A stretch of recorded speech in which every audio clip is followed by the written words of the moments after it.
Congratulations! You're preparing for your thesis defense. But what exactly is the thesis defense, and what do you need to know about it?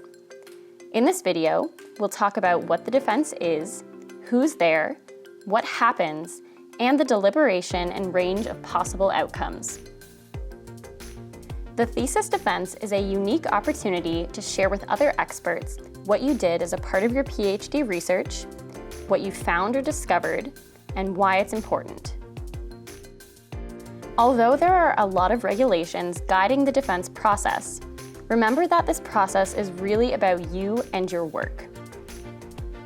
Sometimes PhD candidates forget the overarching goals of the thesis defense: to allow you to show your mastery of the subject matter, to prove you are the author of the work, and to demonstrate your ability to engage in scholarly discourse in your research area. Sometimes, PhD candidates see the defense as a way for others to challenge their research through interrogation. While the defense does allow your work to be subject to scholarly criticism, remember that the thesis defense is about scholarly discourse or discussion, rather than interrogation. As you think about your defense day, you may be wondering who is on your committee or in the audience at your defense. You will likely know most of those in attendance, but some you may not know. So, who will you see? First, every thesis defense has a chair. The defense chair is an impartial faculty member from outside your department. They are well-versed in the rules and proceedings of thesis examinations, and their role is to ensure proper conduct of the examination. The chair does not question you and does not assess your work. The chair is appointed by Graduate Studies and Postdoctoral Affairs, so it's not your responsibility to make any arrangements for the chair. Next, you will see the members of your examining committee, which will consist of at least 5 members attending either virtually or in person. These members include your supervisor or co-supervisors, an internal member who is a member of your department and typically part of your advisory committee, an internal-external member who is internal to the university, but normally external to the home department. This person has suitable knowledge of the subject matter, even though they are from another discipline. Other member, typically a member of your advisory committee. And finally, an external examiner.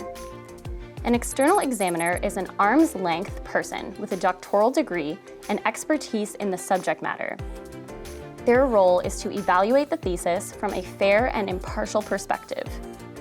Because their role is to be impartial, there cannot be any conflict of interest. There's lots of information about what is considered a conflict of interest in the PhD thesis examination regulations. Each member of the examining committee is assessing your thesis and has a vote. However, if you have co-supervisors, they will share one vote. Because the chair is not a member of the examining committee, the chair does not have a vote.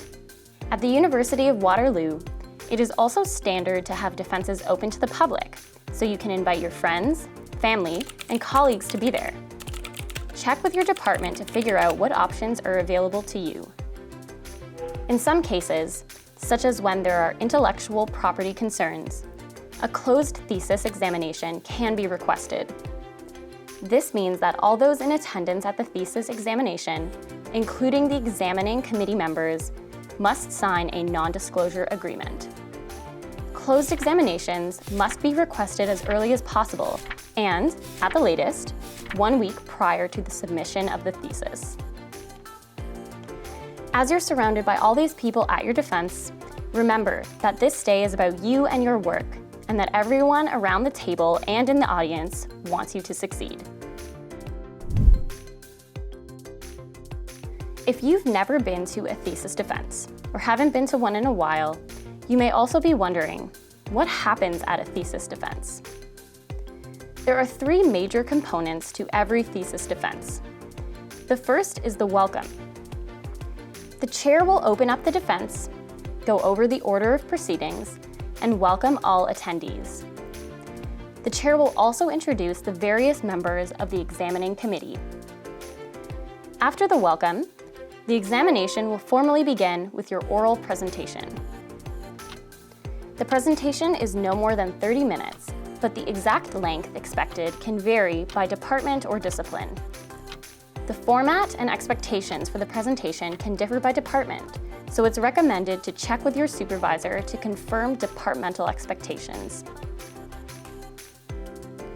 When you're preparing your presentation, ensure that it focuses on your main contributions and conclusions. The committee has already read your thesis, so there's no need to go over every detail. The final component of the defense is the questioning period. This is the part of the defense that candidates most often worry about because they think of it as an interrogation. However, it's important to remember that the defense should actually be more of a discussion amongst colleagues. Here's how it works. The examination chair monitors the question period, which goes in rounds. During the first round of questioning, each committee member will have 15 minutes to ask their questions, provide comments, and discuss these comments or questions with you. After each committee member has their turn to ask questions, there may be additional rounds for more questions. The chair and the committee then decide when the committee's questions will end. Typically, the chair will reserve some time at the end to accept questions from non-committee members. While there is no set time for defenses at University of Waterloo, they typically range from 2 to 3 hours. If the defense is taking longer than this, the chair can ask the committee to begin to wrap up. After the question period, your work is done. It's now up to the committee to deliberate. Once your formal defense has concluded, the examination chair will arrange for a private deliberation without you or the audience in attendance. The examination committee's decision is ultimately based on your written thesis, as well as your ability to defend it, and the decision is determined by majority vote. In the event of a tie decision, or if the external examiner's vote is not in the majority, the decision will be deferred to the Associate Vice President, AVP, Graduate Studies and Postdoctoral Affairs. The AVP will consult the faculty associate deans and come to a final decision. But don't worry about this. It happens very rarely. Once the deliberation has concluded, the chair will inform you of your examining committee's decision.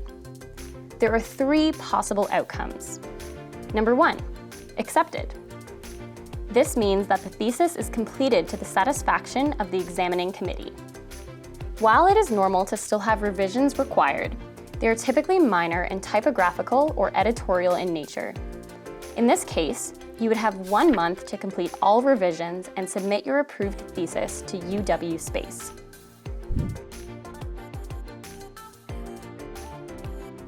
Number 2, accepted conditionally.